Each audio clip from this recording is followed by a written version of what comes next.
history black. When our museums are under attack, I say it loud, I take my history black. When our legacy is under attack, I say it loud, I take my history black. I'm a PK kid here, y'all. Y'all know call and response.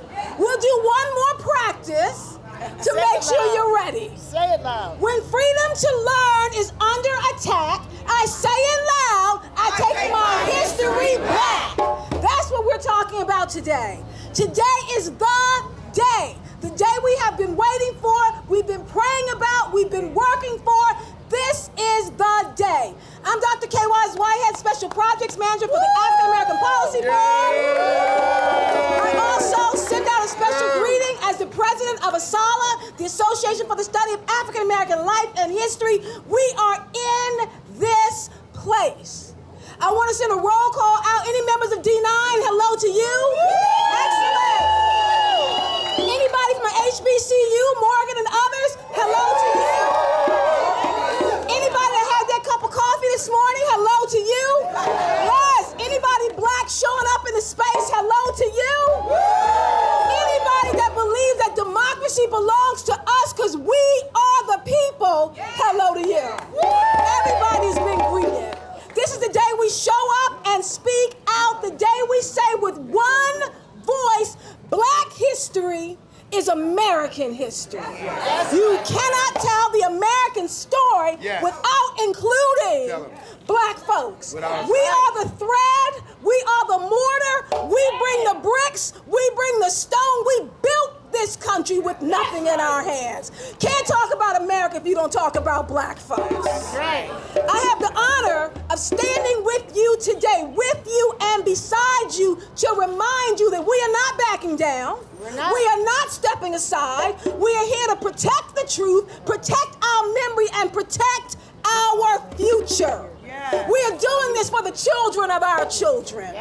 From classrooms to courtrooms, museums to monuments, this moment calls on us to stand firm on what we know. Our history matters. And we are not letting it go. We are not going to turn back. We are not going to shrink. We're going to stand, as my son would say, 10 toes down on what we know to be true. Now, throughout this short program, before we walk over to the Blacksonian, walking on the sidewalk, over to the Blacksonian. Because our ancestors did it. Our ancestors walked. That's right. They walk, we can walk. You're going to hear from voices across generations and across communities, faith leaders, youth organizers, educators, civil rights leaders. We are here fighting to keep our stories alive. They're going to speak to you about the power of our history, the urgency of this moment. I need you to be loud. I need you to be present. This is not a time to be quiet, so let's begin in the spirit of grounding and intention. I want to welcome Reverend Tony Lee, pastor from the Community of Hope AME Church, to open us with a short prayer. Yes, sir. My brothers and sisters, let us pray. God of our weary years, God of our silent tears, thou who has brought us thus far along the way. God, we come right now, God, because we understand very clearly that when folks come to try to take away our history, they're really trying to take away our testimony. They're really trying to take away the fact that God has brought us a mighty long way.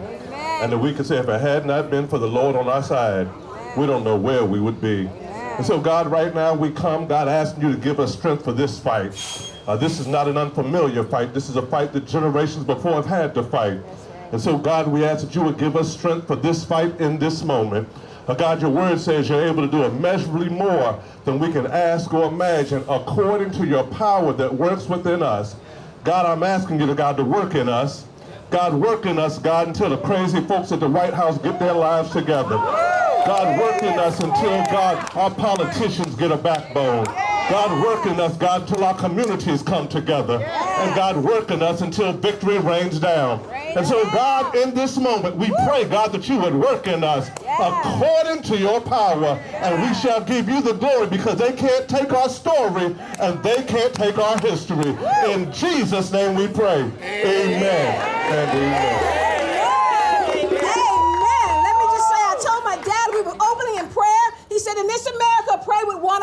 them. Making sure you keep an eye on what's going on around you. I want to bring to the stage, I'm so excited to welcome the First Lady of D.C. Yeah. Political scientist, the wife of my forever mayor, because I grew up in D.C., Cora Masters-Berry. Please come on. Good afternoon. Good afternoon. Good afternoon. It's a Black Saturday. You know, I have some words that I'm going to share with you, but she brought to mind that if you look down on the end of this block right here, you will see a statue, a 10-foot statue of Marion Barry. And that statue is there, not because he was a great mayor, he was, but because he was a freedom fighter. Yeah. Because he came to Washington, D.C. and said, we're going to free D.C. That's right. And so today I stand before you as the former First Lady, and some people say forever First Lady. Not only as someone who's fought for freedom, but also I was a political science and a history teacher for 22 years at our elite University of the District of Columbia. And as a political scientist and a history professor, I've seen firsthand how important it is to understand the foundation of who we are and where we come from. That's right. History is not just a subject, it's our mirror. Yes. It's our compass. And it's our warning. Did you hear me again? Yes. It's our warning. Let me repeat it back. It's our warning. And why am I saying that? Because history is repeating itself. It's repeating itself. You know, I had a friend, a lawyer, I talked to her the other day, she was working on a case, and she said to me, oh, I'm having a hard time. I said, what's the problem? She said, this Target thing. I said, what about it? She said, I can't hold out much longer. I hung up on her. I literally hung up the phone. She called me back and she said, did you hang up on me? I said, I absolutely did. I said, did you walk 373 days and not catch a bus to get freedom? Did you walk in Montgomery, Alabama and have dogs on you? Did anybody hang anybody you know recently? And you can't go to Target? And she got real quiet. And she literally started crying. That's why history is important. It's important because you don't know what you're dealing with unless you know what you dealt with. History is to fortify you for what's in front of you. So I say to you, the African American Museum is not just a building. It's the anchor of our story. It grounds us in truth, resilience, and pride. There's a difference between African American history and American history. Slavery was American history. African American history is surviving it, thriving, innovating, having influence, and at the end of the day, despite it all, here we stand. That's our history. We often say if you don't know what you've been through, you're not equipped to deal with what you're going through. Understanding our past gives us the tools to face the present and shape the future. History matters. Our stories matter. We matter, and it's our job to make sure that we are remembered. Say remembered. Remembered. Respected. Respected. And retold. And retold. And never erased. Let's hear it. Never erased. Thank you. When freedom to learn is under attack, what do? Remember? Okay, you know what? Let me just help you again. That's okay. Because we're on the chant number 2. When our history is under attack, let me say it, when our history is under attack, this time we're going to say, I stand up, fight back. When our history is under attack, I stand up and fight back. Let's do it again. That was a practice run. When our history is under attack, I stand up and fight back. That's what we're doing today. We are standing up tall and we are fighting back. Thank you so much, Cora Masters-Berry. I bring now to the stage the co-founder and executive director of the African American Policy Forum and a leading voice in the fight to defend truth, memory, and justice. Please welcome Professor Kimberly Crenshaw. Good morning. Good morning. So today we come here to demand that this administration takes its hands off our history. What are we demanding? Hands off our history. Say it again. Hands off our history. The great Lonnie Bunch tells us you can tell a great deal about a country and a people by what they deem important enough to remember, what they put in the museums, what they celebrate. Yet I would suggest that we learn even more about a country by what it chooses to forget. Today's apostles of forgetfulness who are fighting to close public museums, defund libraries across the country, and even eliminate the Department of Education are the same forces that are trying to nullify every hard-earned victory from the civil rights movement. Why? Why are they trying to do this? They're trying to do this because these institutions remind us about how far we've come. And yet also they make it clear how far we have to go. Right. They inspire us. They create empathy. They create mutual understanding. The objects in our museums are witnesses to the reality of our oppression, and also the fact that even in the teeth of it, Black folks have found a way to survive and thrive. From the ledgers of enslavers who kidnapped our ancestors, to the implements of the Black genius who invented open heart surgery, from the baby shackles that reveal that even children were not exempt from the horrors of chattel slavery, to the lunch counter that Black youth occupied that changed the world, from the boots of the Black Union soldiers who saved this very nation, to the dress that Rosa Parks was sewing when she refused to take a seat in the back of the bus. These artifacts reveal achievements that cannot be appreciated without understanding what we have had to overcome. Now, there are those who might believe that the battle over memory pales in comparison to the battle against inequalities in healthcare and jobs and the economy. But listen to me now. The histories told in our museums reveal an inconvenient truth, that the racial inequalities that we experience in all of these arenas are not natural, they are man-made, not indelible, they are changeable.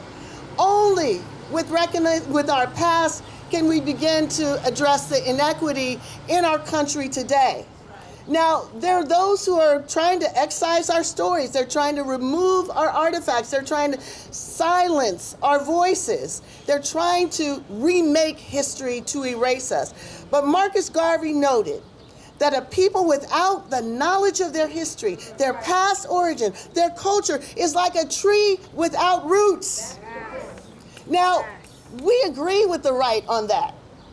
The reason why they're trying to uproot it is because they want us to be rootless. They want us to be gaslit. They want us not to understand from whence we came. We know that we need our story in order to remake the future. It was Nelson Mandela who told us the importance of education.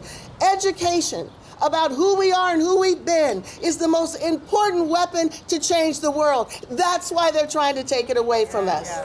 Now, here's what they say, and here's what we want to say back. They say Black history is divisive. But we know the real division stems from those who'd rather break this nation than share it. That's right. They say that Black history distorts the American legacy, but the real distortion is any history that does not include us. They say that Black history is not patriotic. But without Black history, this country would be without most of the rights that Americans take for granted. They say they want unity. But when books like I Know Why the Caged Bird Sings are purged from the Naval Academy, while manifestos to Aryan nationalism and scientific racism like Mein Kampf remain, when the museum housing Emmett Till's casket is labeled racially divisive, while statues of Confederate generals are deemed historically valuable, we know that this isn't about unity, historical accuracy, colorblindness, or patriotism. It's about the same thing that those who overthrew Reconstruction stood for: the resurrection of racial tyranny without apology. Langston Hughes got it right when he said, "We Negroes in America do not need to be told what fascism is. That's right. We know." Say it. So we've heard it said before that those who cannot remember the past are doomed to repeat it. But today, we're confronted with a more disturbing reality. Those who would erase the past are intending to repeat it. Let me say that again. Those who want to erase the past are intending to repeat it. Friends, make no mistake, the battle for our memory is the battle for our country. So today, we're coming together to say that what was done to us will not be forgotten. To say that what we have overcome will not be forgotten. To say that our struggle for a better future will not be forgotten. So join me.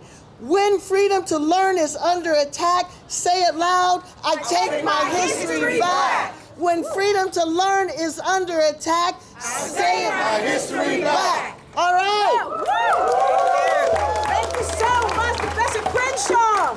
Folks, we are survivors. Yes. We survived being stolen from our land. We did. We survived the Middle Passage. We did. We survived slavery and the Civil War. did. We survived Jim Crow and the nadir of Black history. Yes, we We did. survived the dogs, the water hoses, jail, and the police. did. We survived Wilson, Reaganomics, Nixon, Bush 1 and 2. We survived Trump 1, and we will survive Trump 2.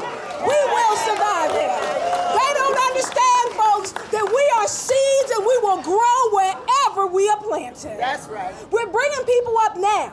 A group of speakers who've been doing this work for years. Yeah. They are policy shapers, truth tellers, and defenders of our freedom to learn. Each of them brings a piece of this fight. They bring it from the courtroom. They bring it from the classroom. They bring it from the communities. If you know them, you can have a booth in a restaurant and they will bring truth to you. They're going to come up together, including Melanie Campbell, the president and CEO of the National Coalition on Black Civic Participation, a longtime leader in protecting voting rights. Mark Morial, president and CEO of the National Urban League, who's led the charge on economic justice and civil rights across the country. Audrey Wiggins, vice president of Democracy Forward. She brings a sharp legal lens to the fight against censorship. Barbara Arnwine, who I probably say Reverend Arnwine, president of the Transformative Justice Coalition, a powerhouse organizer, and I believe Reverend Siobhan Arline Bradley, president and CEO of the National Council. Oh, wait a minute, her chair is here, Dr. Lewis. There you go, step right on into those booths, sister. Happy to bring you to the stage. I'll pass it back to Melanie Campbell. All right, how y'all doing? All right. How y'all doing? I want my team to come stand with me, please. So repeat after me.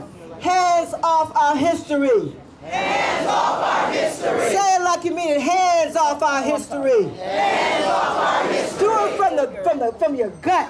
Hands off our history. Hands off our history. I want to thank my sister, Dr. Kimberly Crenshaw, and your team at the African American Policy Forum for your visionary leadership and for organizing the Freedom to Learn call to action. Your unwavering commitment to racial justice, truth-telling, Black history, diversity, equity, and inclusion, and higher education has brought us together today in this critical moment. We are standing in solidarity today. Say solidarity. Solidarity. Solidarity forever. Solidarity forever. And we're going to stand today and for as long as it takes to fight for our freedom to learn and to fight for our freedom to not just survive these attacks on our very existence, but to thrive. Yes. Y'all know I'm a Baptist last A&E. My pastor here, so he gave me permission. Call and response. So say it with me. We are fighting for our freedom to learn. We are fighting for our freedom to learn. We are fighting for our freedom to live. We are fighting for our freedom to our freedom to thrive. We are fighting for our freedom to thrive. Thank you for that moment. Thank you for that church moment. We stand in solidarity, as I said. We are demanding that this administration, I call them a regime, Yes. take their hands off of our history. Yes. The first 100 days of the current regime occupying the people's house, say the people's house. The people's The house. White House The White House is our house. is our house. And you just there for a few minutes. That's right. It has truly shaken the foundation, the very foundation of what generations before us fought and died for. But hear me when I say, we are still here. And we are not going anywhere. Yes. We know what it means when folks try to erase our stories. We've seen textbooks that called enslaved people workers. We've watched as they've tried to rename the Civil War as a war on Northern aggression. My chairman taught me that piece, right? Reminded me of that piece. So the other day I stole it. Yeah, I did. I stole that. What we're witnessing now isn't just politics as usual. This is an assault on our very existence, on our history, on our truth, on the very democracy as we know it. It's a hostile takeover by an enemy from within. That's right. The same extremists who have been attacking our civil rights. Say civil rights. Civil rights. Voting rights. Voting rights. Women's rights. Women's rights. Workers' rights. Workers' rights. LGBTQ plus rights. LGBTQ For years, they've been fighting us. Now, at least for a little while, they are in the positions of power on the highest level in this nation. And also, these same minions are leading the fight against critical race theory. Yes. Dr. Kim, DEI, Yes. Mark, pushing for the banning of our books, erasing our history in public museums like the National African American Museum of History and Culture and other museums across this country. Our monuments, our historical sites dedicated to sharing the history of Black people in these United States of America. These museums hold the stories of our ancestors, of our collective journey, and we are united and refuse to let anyone dim that light. Yes. When they attempt to silence our voices, we will speak truth to power. Say, speak truth to power. Speak truth to Even louder, truth to power. Truth to power. When they try to impede our progress, we will move forward with renewed resolve. When they work to erase us from the books, from the curricula, from museums, from boardrooms and bargaining tables, we will stand firm and declare we will not be erased. Yes. In closing, remember this. These elected officials serve at our pleasure. Yes. They are supposed to be public servants, Mark, who derive their authority from our consent. Yes. And we will hold them accountable. We have to remind those who have the power to protect our history, protect this Constitution, and stop the attempt to change our democracy to an authoritarian state with a strong man who wants to be a wannabe dictator. That we the people, say we the people. We the people. We have the power to hire you. Say it. We have the power to hire you. And we have the power to what? Fire you. At the ballot box. History has shown time and again that when we unite, when we organize, when we resist, when we persist, when we pray, and when we have faith in God, and when we fight, we what? win. When we fight, we what? Thank you. Thank you. Peace and power. Good morning. Say hands off. Hands off. Hands off. Hands off. Our history. Our history. Today. Today. Tomorrow. Tomorrow. And forever. And forever. Number one, I want to thank Kimberly Crenshaw, Sylvia, Kay, all of the great organizers, Melanie and Siobhan. We've worked together. They deserve a round of applause. They have worked so hard to bring us here today. Yes. Number two, today doesn't stand alone. Yes. This is a new beginning. The Freedom to Learn movement over the last 3 years has fought to build strong support against censorship, erasure, and now we've got to elevate this fight because now it is directed at great institutions like the Smithsonian, like the websites of important public agencies. We have to elevate.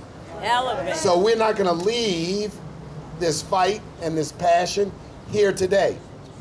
We're going to treat this as a beginning, and we're going to evangelize this Freedom to Learn movement across the land and across the nation. Now, there's a reason that we're here at this site. This site, the John Wilson Building or the District Building or DC City Hall, is a place where some 50 years ago, people like Marion Barry and you, Cora, and others fought so that the District of Columbia could have home rule. That's right. Among all of the insanity of today, this regime is threatening DC home rule. That's right. And we are not going to stand silent while they do it. That's right. Now, I want to tell a personal story. I grew up in the South in New Orleans. I was born in a segregated hospital in the waning days of segregation. My. I had the opportunity to attend integrated schools because they integrated the schools when my sister, who's 11 months older than me, 10 months and 18 days older than me, got an opportunity to go. When the American history was taught in 4th grade, I remember the little green history book. It was old and it was tattered. And right there in it, it said that the system of American slavery was developed to civilize savages from Africa. That's right. Yep. I was so taken by it, I went home and told my mother, Yes. who's a 2nd grade teacher. My. My mother very seldom used profanity. Uh-oh. Watch out. And she said, son, it's a goddamn lie. Woo! Woo! And she said, right on our shelf is the autobiography of Malcolm X. Is From Slavery to Freedom by John Hope Franklin. Yes. Books on Martin Luther King. And of course, like many families in those days, Jet and Ebony came every month, every week. Right. So my mother's encouragement was to self-learn Black history Yes. and not to be tricked, bamboozled, or brainwashed by what we would learn in the Southern schools of that time. Yes. And I say that today because they are not. They can attack the curriculum, they can attack the museum, they can shut down websites, but they will not shut down our history. That's right. They will not. That's right. When people go to court to testify, they take an oath. It's an oath where they say, I affirm that I will tell the truth, nothing but the truth, so help me God. Today, we must take that oath. That we are going to insist that this nation, by elevating our voices, tell the truth about our history. And we're going to commit to bring it into our churches, to bring it into our community-based organizations, to bring it into our families. We're going to do it in a new and refreshed way. We are not going to allow this movement against our history to brainwash us, to trick us, or for us to diminish our history. So today, the National Urban League is proud to put its full weight, That's right. its full weight in its movement. My colleague George Lambert is here. Give him a hand. He's the president of the Washington Metropolitan Urban League. We have the Civic engagement chair of our young professionals. Yes.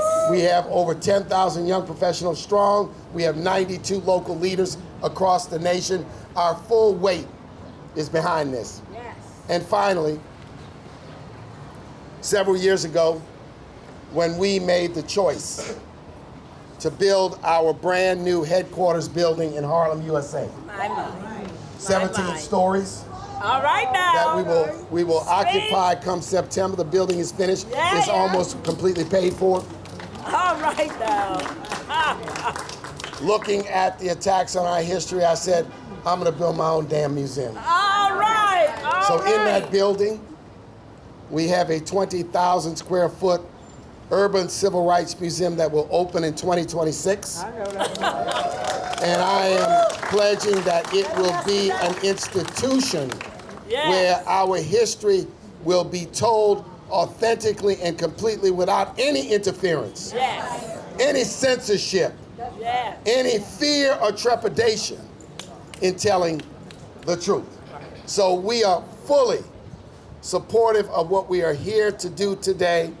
And I ask that we not leave this fire here today. That's right. That we take this movement and continue to build it in every way, shape, or form.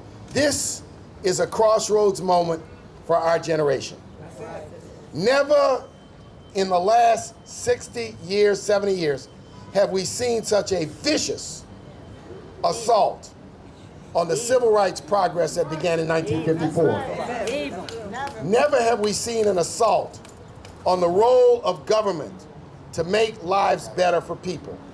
This budget they want to pass, they want to add 18 billion or 180 billion to the Defense Department Yes. while cutting Head Start, health care for children, the Black Museum, the Department of Education, and we have to say no, no, no, and hell no. Hell no. Hell no. So my final point is, all of this is the fruit of the same poisonous tree. Yes. And we have to remember, they're not separate issues.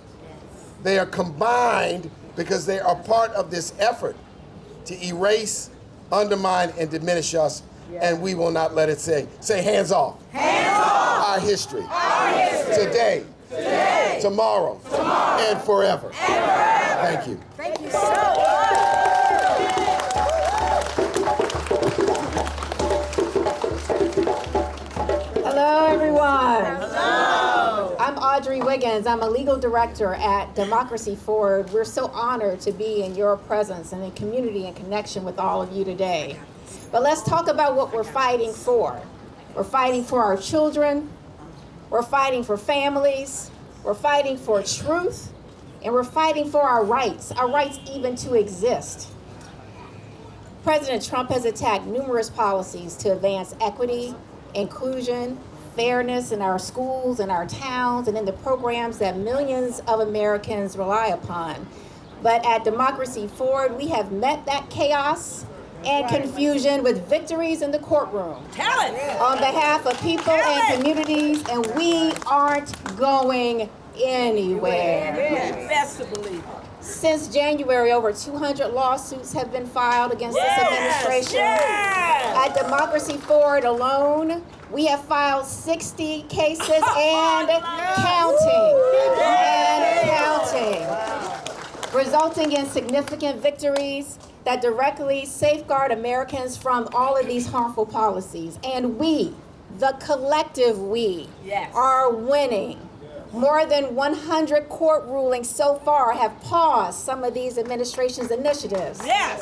Just last week, we blocked the administration's attempt to take away funding from schools that teach on race and racism.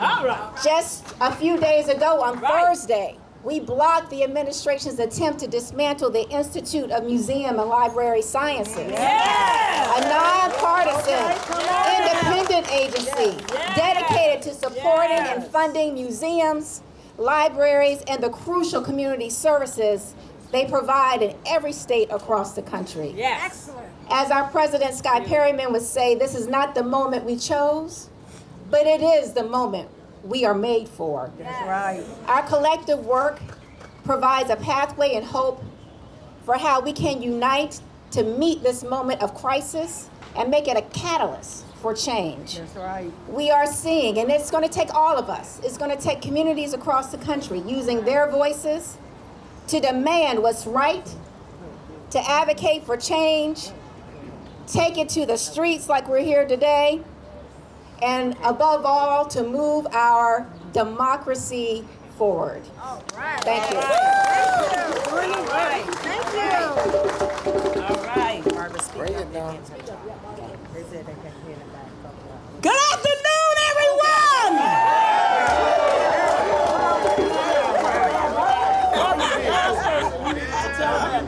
I am here with all of my beautiful brothers and sisters and all of you today because when we gather like this, we gather to honor the ancestors, our foreparents who fought to make sure that we had a future. Right. We want you to know right now, we want the world to hear it loud, that we stand within blocks of where they sold our ancestors. There are auctions and slave auctions all up and down this area, all down Independence, all down the National Mall, right in front of the White House. All these hotels held our people until they could be, quote, taken to their plantations. We need to know our truth. Our truth is essential. The ancestors cry out from their graves for us to stand strong in this moment, for us to be loud in this moment, for us to not ever give up in this moment. I want you to know, look to your right. Right down Pennsylvania Avenue is the Capitol. Who built it? We built it. Look to your left. There's something called the White House. Who built it? We did. Twice. You know, I want us to be very clear that black people, our history is American history. You gotta tell them. You can lie all you want to. You can hide all you want to. You can try to erase all you want to. But the imprint, the whole imprimatur of this country owes it to us, owes it to all the people who fought day and night for justice. And I say this to everybody. If you think the fight is over, you got something to learn. Come on. Because the freedom to learn is to know who we really are in our hearts. And our hearts are everlasting, eternally committed to one principle that God taught us. And that is always, always seek righteousness. Always seek justice. Thank you. Thank you. Let's get some chants going. Now, folks, I'm going to say it first and then you say it. When freedom to learn is under attack, I say it loud, I take my history black. When freedom to learn is under attack, I say it loud, I take my history black. When freedom to learn is under attack, I say it loud. Now, I'm going to ask you for the word freedom first and then the word justice. What do you want? Freedom. When do you want it? Now. What do you want? Freedom. You know what? This is why I'm a teacher. You know, I'm all into reteaching. I want freedom first, and then I want justice. What do you want? Freedom. When do you want it? Now. What do you want? Justice. When do you want it? Now. Let's bring up Reverend Siobhan Arline Bradley Masoro and the president of the National Council of Negro Women. Hey, listen, we are here for the movement, y'all. It's an honor to stand before you. I just left my son's basketball game and got here, and I told him something. I said, son, when you practice on the weak side, they don't know what to do with you. When you expose the weakness of your enemies, they don't know what to do with you. And so he was playing on the weak side. He went up on the basket and he made his back and said, Mom, I did it on the weak side. And this is what I want to tell you today. We got an enemy that thinks we got a weak side. We've got an enemy that thinks we don't know what we're doing. We got an enemy that's throwing out executive orders, is trying to confuse us. But let me tell you something. We've been practicing even on the weak side. We've been prepping on the weak side. What they did not know is that we were not going to let them touch our history. What they did not know is that the coalition was going to come together, black and white, Jew and Gentile, divine honor, you just fine. It don't matter. We are on the side of justice. And as I stand with my sorors, as I stand with my brothers, as I stand with my sisters, not on our watch, hands off our history. I'm gonna tell you something. I am a proud president of the National Council of Negro. My chair is here all the way from Atlanta, Georgia. We got the only black and woman-owned building on Pennsylvania Avenue. And I want to tell you a story about Mary McLeod Bethune. Mary McLeod Bethune was our founder. She founded Bethune-Cookman University. And what she decided was we are going to bring together the sisters to wrap around a table with the brothers. See, they don't tell the whole story. She was the leader of the black cabinet. And in her day, she was the only woman that stood around black men to advise the President of the United States. Well, I got some advice for the President of the United States today. As the member of this black cabinet that I stand with right here, we have some advice for you, Mr. President. Get your hands off our history. Get your hands off our history. You can't touch our history. We come from kings and queens in this community. We have led the people to the promised land. And we are a resilient people. We are a united people. Multicultural, multi-generational, multi-ethnic. Because this is the United States of America. One nation, under God, indivisible, with liberty and justice for all. It doesn't matter who you love. It doesn't matter who you serve. It doesn't matter your color, your skin. If you are an American citizen, we are one nation, under God, indivisible, with liberty and justice for all. So on behalf of the ancestors that have done the work, on behalf of the ancestors that went on before us, on behalf of those that took a shot for me, on those that laid down their lives for me, hands off our history.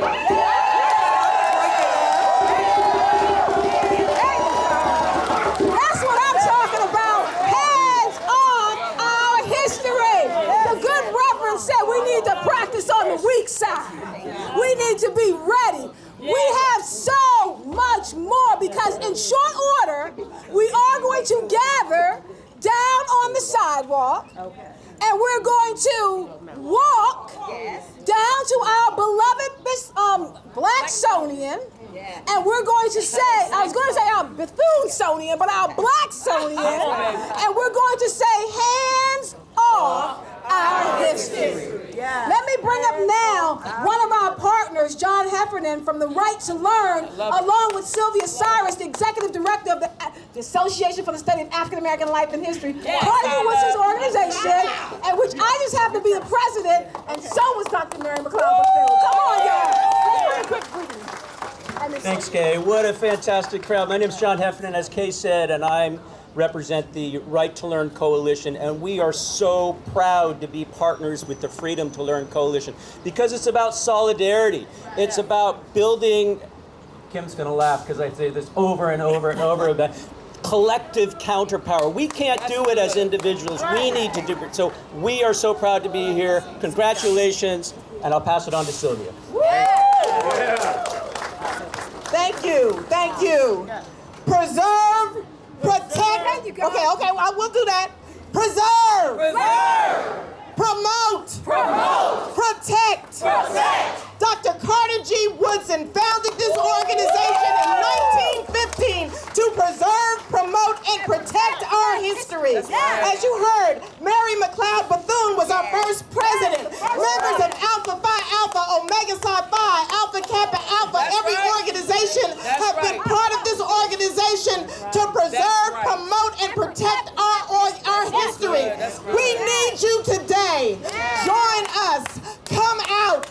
Do something. Make sure that you take this message back to your community. Make sure your family is talking about family history. I'm going to share a quick story with you. Just a few short days ago, Congress bestowed a Congressional Gold Medal to the 6th AAA Postal Battalion.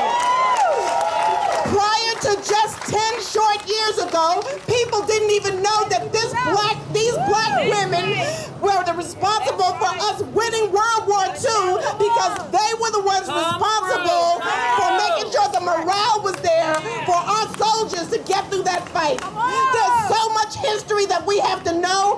You know it. It's out there. We've got to share it. But we've got to teach our own history. So join us. Go to that museum as many times as you can. Donate money to that museum. Join ASALH. Join these organizations. We can only do it as a collective force.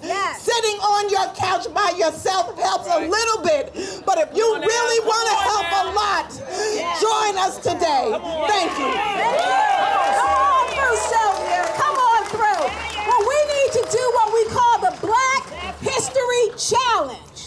We're asking you, when you go back home, like King told him during the March on Washington, you can't stay here. Take the message back to your communities. Find a place of black memory. Find a library. Find a museum. Go and stand in that spot. Tell our history. Just record yourself. Post it with the hashtag hands off our history. They have to be reminded that our history was not written in pencil, but it was written in pen. It will not be erased. It will not be marginalized. It will not be forgotten. We are here and we ain't going nowhere. We built this country. I want to bring up part of our future because we have to make sure that young people are telling the truth about who we are. I challenge you, grandparents. I challenge you, parents, aunts, and uncles. Are you teaching the truth about who we are? If I met your son and asked him who he was, what would he tell me? I told my sons, when anyone asks you who you are, you need to stand tall and say, I am the son of Johnny and Kay Wise Whitehead. I'm the grandson of Reverend Dr. Carson Wise and Bonnie Wise. I am the great-grandson of Dr. Bamberg and Mrs. Bamberg. I am the great-great-grandson of Dr. Sharp and Mrs. Sharp. And I'm the great-great-great-grandson of a black man who was shot and killed by the KKK. He died, but I am still here. What will your children say if I ask them who they are? That's the work we have to do. I want to bring up Tatum Primus, the DC Youth Mayor Artist, and Thalia Baptiste, a senior honor student from Morgan State University, to bring me. All right, Tatum. Do it, girl. Greetings, beautiful people. Yay! My name is Tatum Primus, and as she said, I am the youth mayor of Washington, D.C. And I am honored to stand before you as a young African-American woman who is passionate about her history. That's right. We gather here today not just to celebrate our rich, resilient history, but to protect it. That's right. To defend it from erasure, distortion, and political manipulation. The National Museum of African American History and Culture is a building that stands as a monument to truth. A truth that cannot be rewritten, defunded, or silenced. Let me be clear. Our history is not a threat. It is a legacy. It is a pain and power. It is Harriet Tubman's courage, Malcolm X's conviction, and Fannie Lou Hamer's fire. It is the beat of the drum and the breaking of chains. And it is ours. But today we are here because that legacy is under attack. The current person in office seeks to hide our history, to pretend as if our struggle as a people did not and is still not occurring. Trump's executive order, which seeks to defund programs that acknowledge racial injustice, is not about unity, it is about erasure. By targeting any curriculum, discussion, or program that names the truth of slavery's impact, that order attempts to rewrite history. That's right. It dares to call African American history improper ideology. It seeks to silence centuries of struggle and survival with the stroke of a pen. That's not just policy, that is a continuation of white supremacy's oldest trick. Redefining the narrative and excluding the truth. This is the same tactic that was used in 1619 when the first slave ship arrived in America and our ancestors were stripped of their names, their tongues and their stories. This is the same tactic used when textbooks erased Black resistance and highlighted Black suffering. When children are taught about Lincoln but not Douglas, about the Civil War but not Reconstruction, about Rosa Parks but not Claudette Colvin or Amelia Boynton Robinson. It is a selective history meant to pacify guilt, not provoke justice. And we say no more. Because the refusal to acknowledge the past not only disrespect those who suffered, it ensures that the structures of racial inequality remain untouched. We know slavery is not over because its legacy is alive in our schools, our streets, our courtrooms, and our Congress. And we will not sit quietly while that legacy is whitewashed. I know how powerful it is to tell the truth of who we are. Yes. I remember being at the opening of this very museum, standing among students from the Southeast Tennessee Learning Center because of the vision and love of the great Mrs. Cora Masters-Berry. I and so many others had the life-changing opportunity to attend this historic moment. Wow. SETLC is more than a tennis center. It is a community that inspires change. And Blacks in Wax is a production that SETLC puts on every year. And it is a production that teaches students about our history. It's not just about learning a script and performing it. It's an act of preservation. It is an act of defiance. It is a way to honor those who have been forgotten, misnamed, or ignored. And it is a way that Miss Berry came up with to teach young people about our history and the power that we hold as a people. It is a way to educate the audience members about the influential people who have paved the way for our rights. Every time we step into the shoes of a revolutionary, an inventor, a poet, or a pioneer, we breathe life into the stories they tried to bury. We learn about Ella Baker and Fannie Lou Hamer, about Angela Davis and Bayard Rustin. We remember that our history did not begin and change, and it does not end with trauma. It is resilience, it is resistance, it is brilliance, and it is ours. But we don't just learn about our past, we learn about the current freedom fighters like Melanie Campbell and like LaTosha Brown. So when they say our history is divisive, we say what's truly divisive is a system that benefits from our silence. When they say our history is improper, we say what's improper is the continued denial of racism roots and branches. And when they say to move on, we say we will never move on until justice moves with us.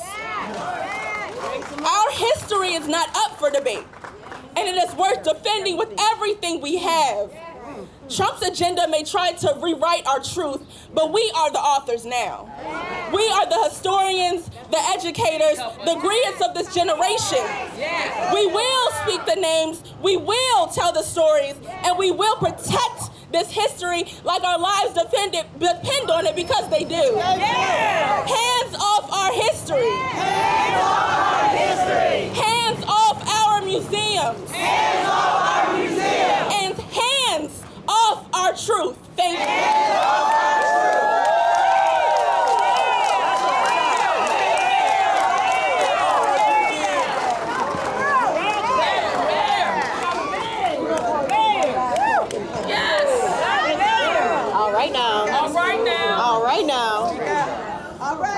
I'm going to keep this so brief because my good sis just said everything we already needed to hear. Am I right?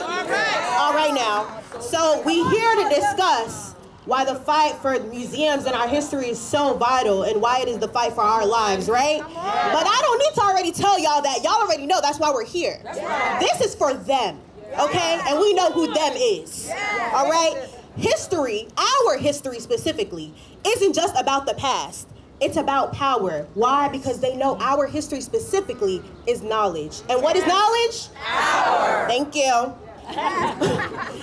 Who tells the story shapes who is seen and who belongs and who matters. We know that. Museums, they're not just neutral spaces with pretty pictures. They're battlegrounds. And we've been fighting, okay? Museums are where narratives are either reclaimed or erased. That's good. And are we gonna let our narratives be erased? No. All right then. When our stories are left out, so are our futures, the futures of our youth. Okay? Think about that. Fighting for our museums means fighting for truth, justice, visibility. Okay?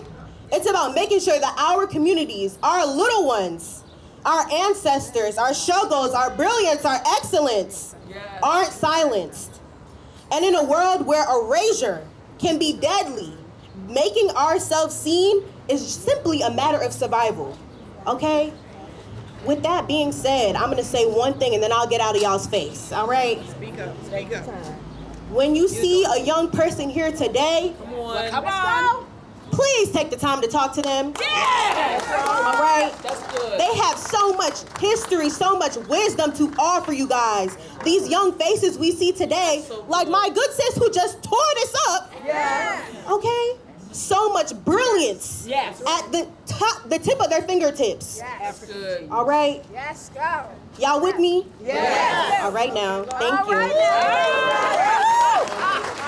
Hands off our history! Hands off our history! Hands off our history! Hands off our history! Hands off our history! Hands off our history! We only have a few more people bringing greetings. Then we will meet and walk down to the Blacksonian. We are walking down there. I used to sing when I was in college, calling all sorors and all frats and sororities up to the floor. I'm calling up now. First, to bring greetings on behalf of Alpha Phi Alpha Fraternity Incorporated, Kevin Glover. To bring greetings on behalf of Alpha Kappa Alpha Sorority Incorporated, Beverly Fields. To bring greetings on behalf of my sorority, Delta Sigma Theta Sorority Incorporated, Sora Nicole Williams. And to bring greetings on Zeta Phi Beta Sorority Incorporated's behalf, Krista Jones. Kevin Glover. All right. Thank you. Good morning, good morning, good morning. Good morning. I'm joined by my counterpart over here to my right, Brother Motu Iguenya, the District Director of D.C., Maryland, and D.C., Maryland, and Delaware, my bad. All right, so this morning, this fight for our museums and history is a fight for our lives. Because without them, the history that is being threatened and erased will undoubtedly be repeated. By restricting access to books and rewriting what did happen to people of color hundreds of years ago, it's rewriting the history of this country. This is not just an attack on our culture, but an attack on the very fabric of the United States, against the people that helped build this country. And as descendants of those people, we cannot and will not stand by and allow this to happen. We have overcome trials and tribulations before, and we will overcome once again. Thank you so much for your attention. 06 to my good brothers, and thank you. 06, baby.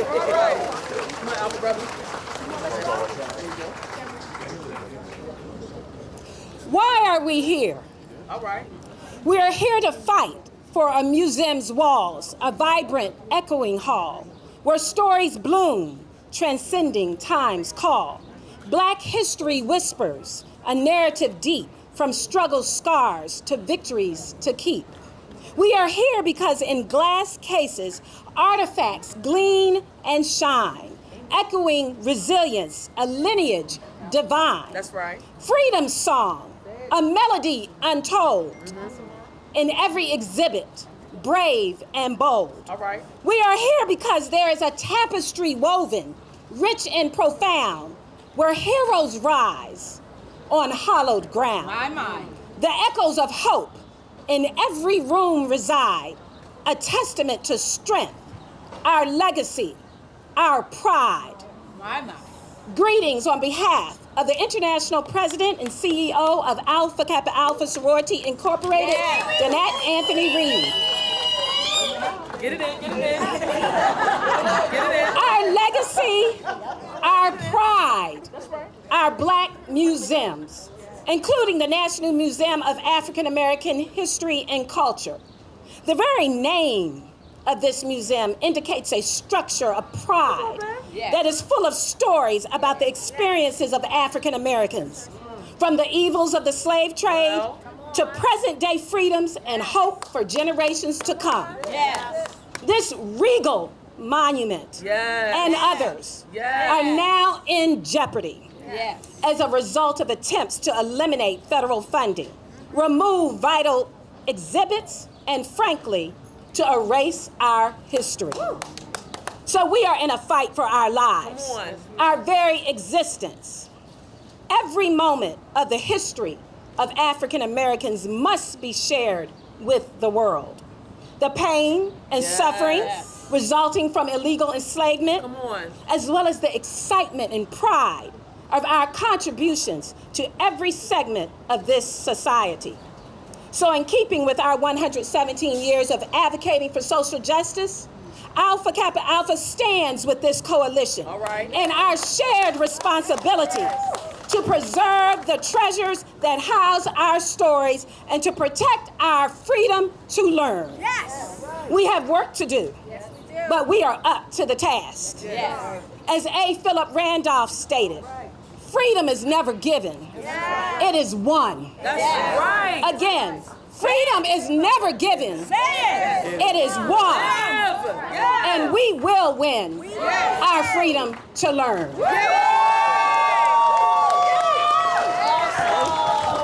All right, good afternoon. I'm Nicole Williams, a proud member of the Prince George's County Alumni Chapter of Delta Sigma Theta Sorority Incorporated.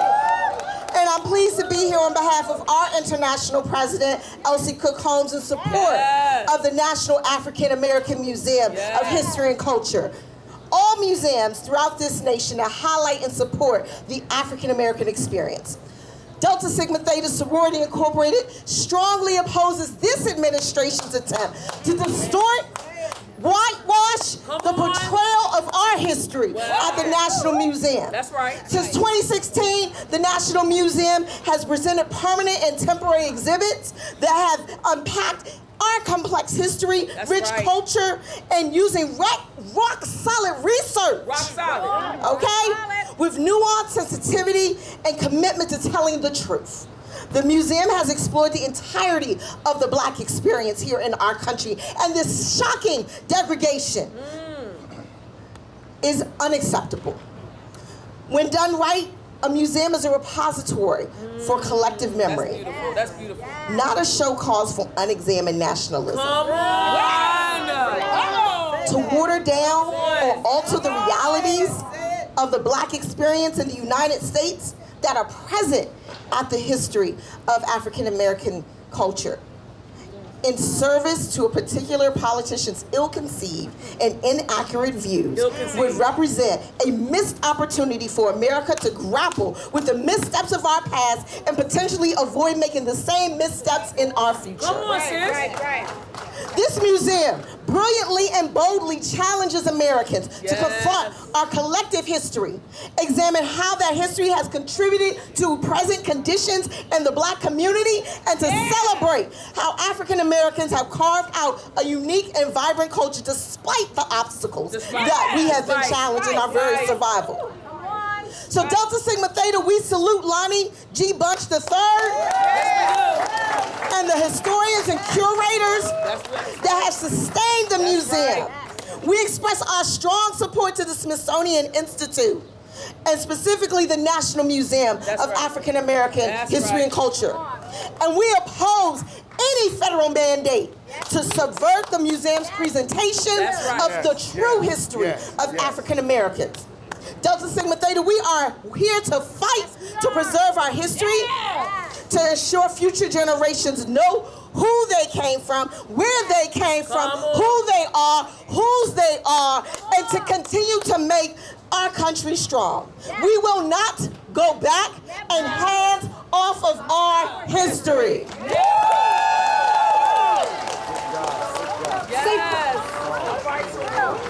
Say freedom to teach. Freedom to teach. Freedom to talk. Freedom to talk. Freedom to learn. Freedom to learn. 25 years ago this month, I boarded a plane to join the U.S. Peace Corps to the former dictatorship of Paraguay, South America, which was transitioning to a democracy.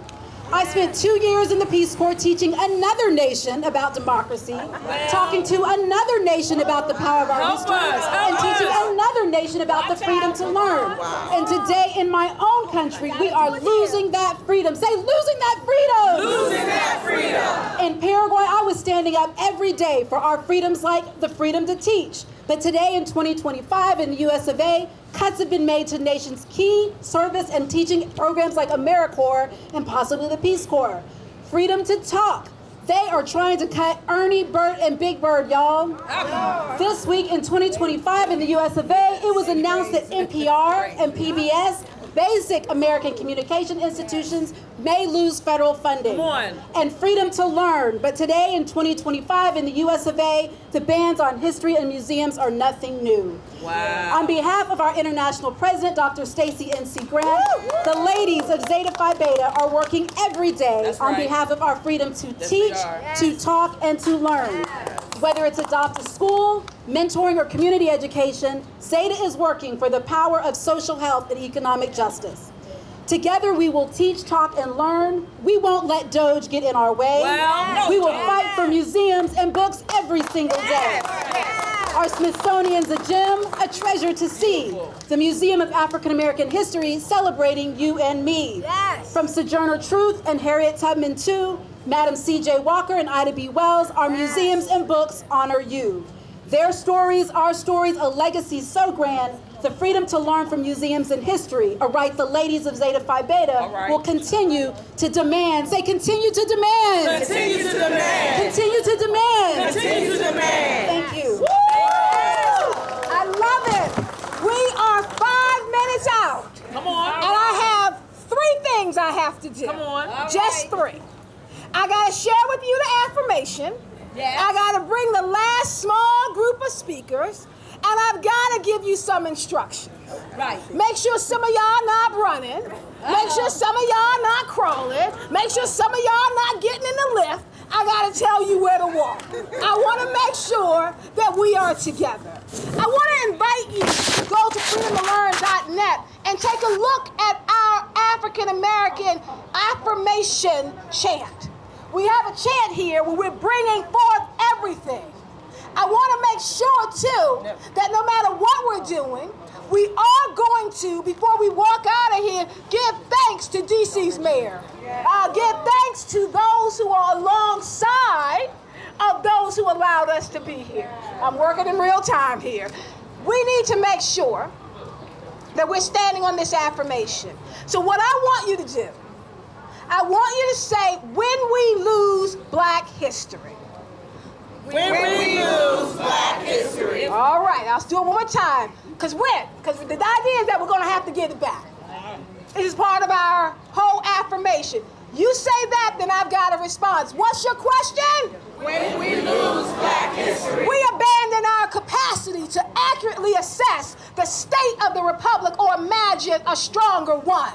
When we lose Black history. We lose the important stories of resistance undertaken to defend our democracy and the tools we need to resist today. When we lose Black history. We forget how the civil rights movement created opportunities for other marginalized communities to secure equality. Last time, when we lose Black history. We limit our capacity to organize for justice right now. We need to make sure that no matter what else is going on, we defend our history. We hold on to our memory and we tell the truth every single opportunity we get about who we are and what we can do in this country. The last group of speakers, before I give you instructions, they're going to come up together in a group of 4. I'm bringing them up for a short word of hello from each one of them. Ron Moulton, the co-founder of Don't Mute DC. Margaret Mitchell, the CEO of the YWCA. Leah Greenberg from Indivisible, ending by Reverend Terrence McKinley, the National Black Child Development Institute, to all bring short greetings before instructions on what we need to do. All right. I'm going to be shorter than I intended because it's time to walk. Yes. But I want to say this. Power to the people. Power to the people. Power to the people. Power to the people. So I just want to give some brief history of why we're here today and why it's so important. 100 years ago, the dream of the Blacksonian was put out there. That's right. It took 100 years to make this happen. But what you also must know, 100 years ago, we have this in our museum. the Go-Go Museum and Cafe in historic Anacostia.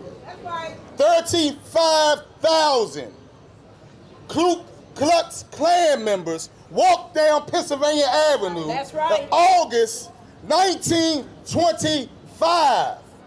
And here we are 100 years later, all right, 100 years later, and we under attack again.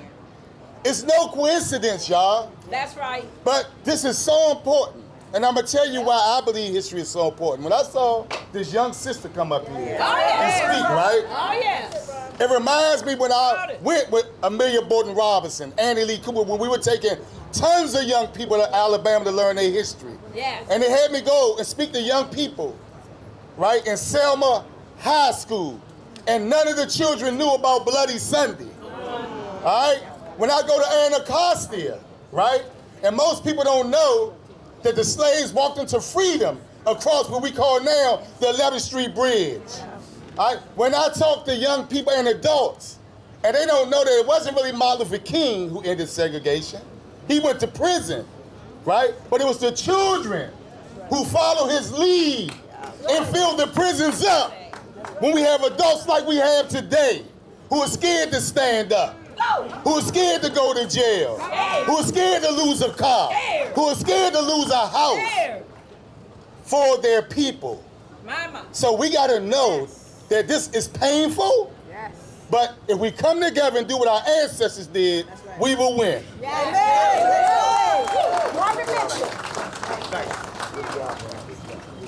We have talked a lot this morning about the past, but history is still being made. Yes. I want to share with you that 3 years ago in May, my son was part of an all-black expedition summiting Mount Everest.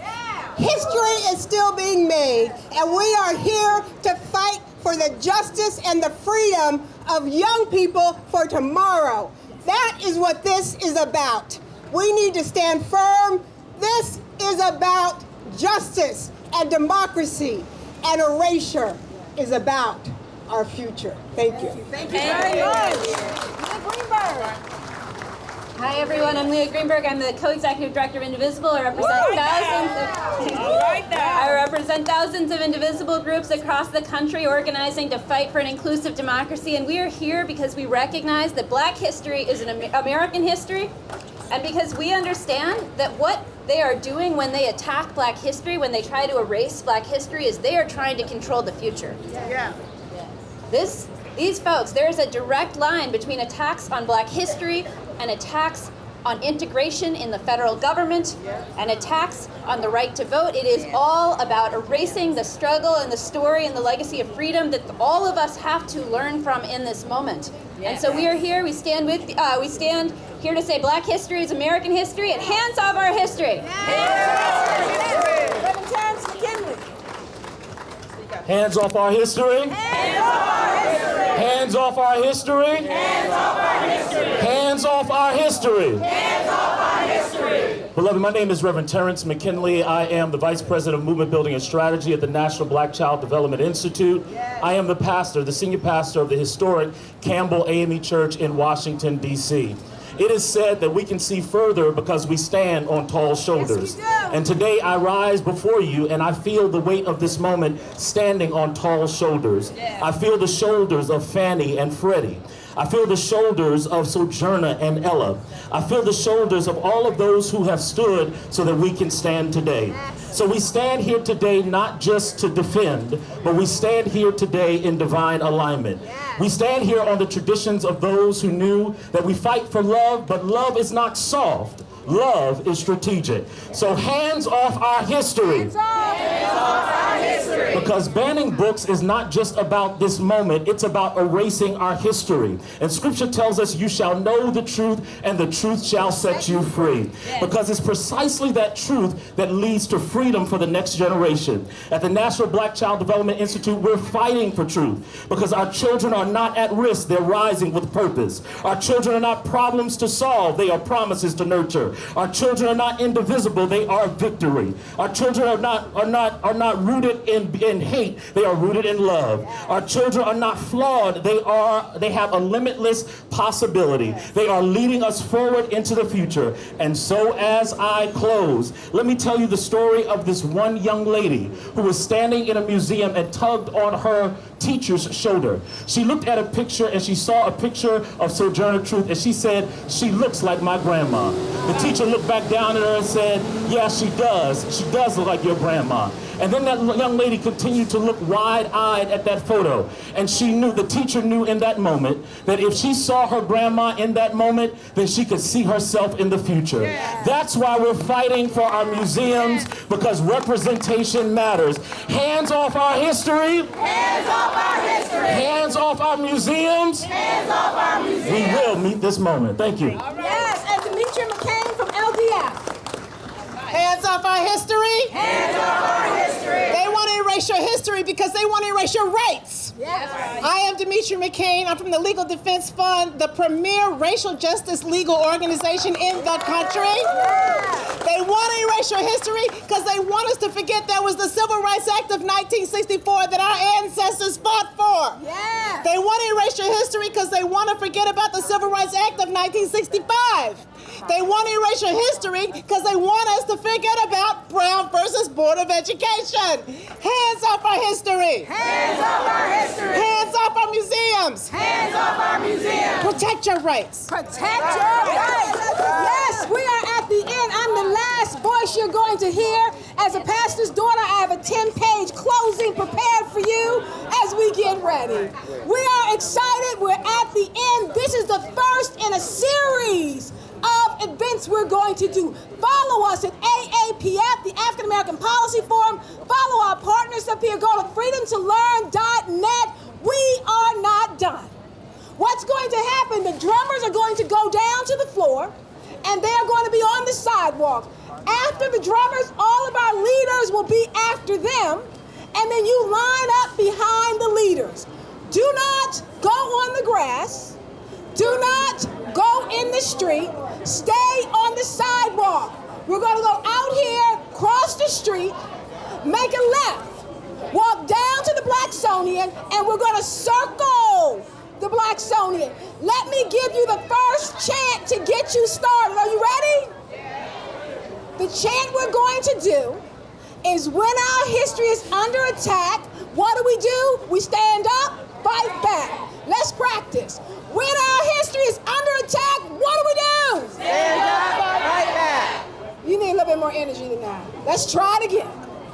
When our history is under attack, what do? Stand up, fight back. Last time, when our history is under attack, what do? Stand up, fight back. I will meet you at the Blacksonian. We will chant together. We have a reception afterwards. Make sure you get a card to come and join us at Fuddruckers.